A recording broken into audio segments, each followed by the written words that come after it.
Bonjour à tous et bienvenue sur ma chaîne Pixel et Vecteur. Aujourd'hui on va parler de Illustrator et je vais vous montrer un aménagement, une petite nouveauté de la version 2021 qui est un aménagement de la fonction absolument géniale de la redéfinition de la couleur d'une illustration. Alors déjà pour avoir accès à cette possibilité-là, il faut sélectionner donc tous les calques de l'image. Donc je vais faire dessiner un rectangle de sélection autour de mon image pour obtenir tous mes calques. Vous voyez que tous mes calques sont bien sélectionnés, pas de problème. Et vous pouvez remarquer que j'ai ma petite roue qui est apparue ici. Et aussi, au passage, pensez que maintenant avec la palette des propriétés, on a la possibilité d'avoir des actions, des sélections rapides. Là, et vous avez redéfinir les couleurs ici aussi. Bon, moi j'ai pris l'habitude de cliquer sur ce petit bouton-là. Et voilà, maintenant on obtient ça. C'est pas du tout ce qu'on obtenait avant. Alors, pas de panique, hein, il n'y a pas de grosse différence majeure, hein, c'est juste une petite amélioration que vous allez voir est très très agréable. Bien évidemment, je vous montrerai après si vous voulez en fait ne pas avoir cette fenêtre qui s'affiche et avoir comme avant, il n'y a pas de problème, on pourra le faire sans problème. Alors ici, je vais vous montrer donc en fait quel est l'intérêt, c'est d'avoir le sélecteur de thème de couleur, de pouvoir se dire que voilà, alors je vais mettre le sélecteur de thème de couleur ici par exemple, et de se dire que j'ai une image dont les couleurs me plaisent. Alors je vais aller l'importer, voilà, et je vais aller prendre cette image là qui me plaît bien, voilà, je vais tirer cette image là. Alors vous voyez que ça m'a fait disparaître le sélecteur d'image, bon, il faut que je recommence, mais bon, vous avez compris l'idée. Normalement, on fait dans le sens inverse, voilà. Et là, regardez, qu'est-ce qui va être intéressant, c'est que je vais pouvoir prendre le sélecteur de thème de couleur et me dire, tiens, je prendrai bien la couleur qui est là. Et regardez, qu'est-ce qui s'est passé. Il a été capturé les couleurs de mon image et il les a attribuées à mon illustration. Et bien évidemment, vous allez avoir la possibilité de changer les couleurs comme on le fait habituellement, avec la roue chromatique et les ronds, etc. Et chose aussi qui est intéressante, c'est vous avez ici les rectangles là ont une taille qui est en fait en fonction de l'importance que l'algorithme de Illustrator, la Sensei, la fameuse intelligence artificielle, a décidé qu'il allait attribuer à votre illustration. C'est-à-dire que si je trouve que l'orange, là, il est tout petit, là, j'aimerais bien qu'on en voit un peu plus, je vais un petit peu agrandir ces couleurs-là, et je vais réduire un petit peu ça. Vous voyez, donc je vais, en fait, changer un petit peu la distribution de mes couleurs. Voilà, ça, je vais le réduire beaucoup, j'en ai pas besoin d'autant.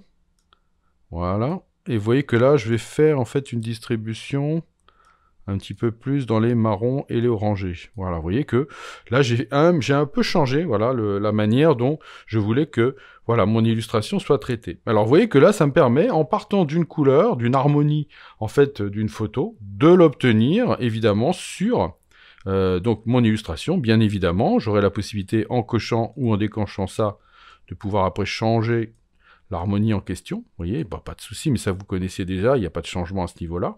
Mais vous voyez que je trouve ça très très pratique, ça marche bien, et bien évidemment, vous avez les deux boutons qui vous permettent aussi de travailler avec des ordres aléatoires. Bon, hein, vous le connaissez déjà, hein, si je clique sur ce premier bouton, je vais avoir des couleurs aléatoires, et si je clique sur ce deuxième bouton, c'est la saturation et la luminosité qui vont être aléatoires.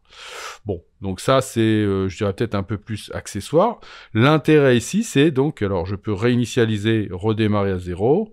Voilà, je vous remonte. Tiens, je vais essayer de passer plutôt par les oranges, là.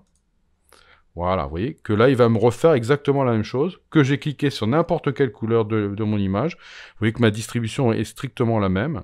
Voilà, donc c'est juste aller cliquer dans l'image et vous obtiendrez comme ça, voilà, un résultat que vous pouvez après évidemment modifier complètement.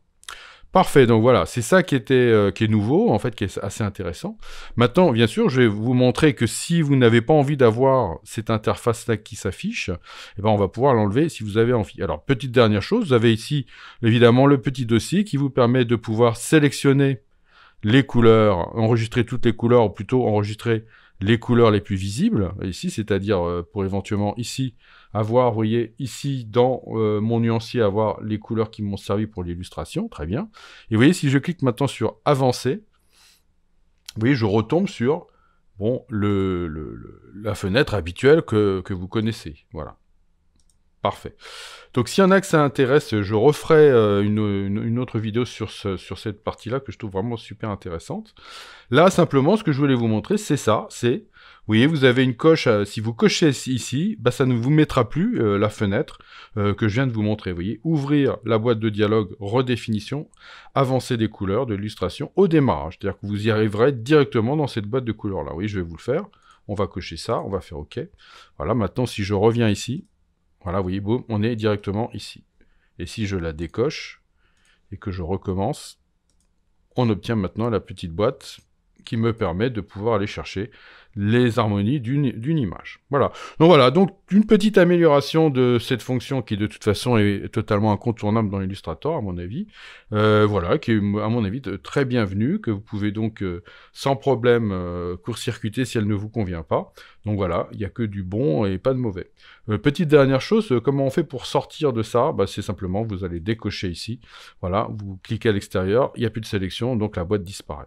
Et puis votre image, vous pouvez l'effacer après pour revenir sur votre nouveau design. Voilà, et ben écoutez, j'espère que cela vous a intéressé et je vous dis à bientôt pour de nouvelles aventures sur Pixel et Vecteur.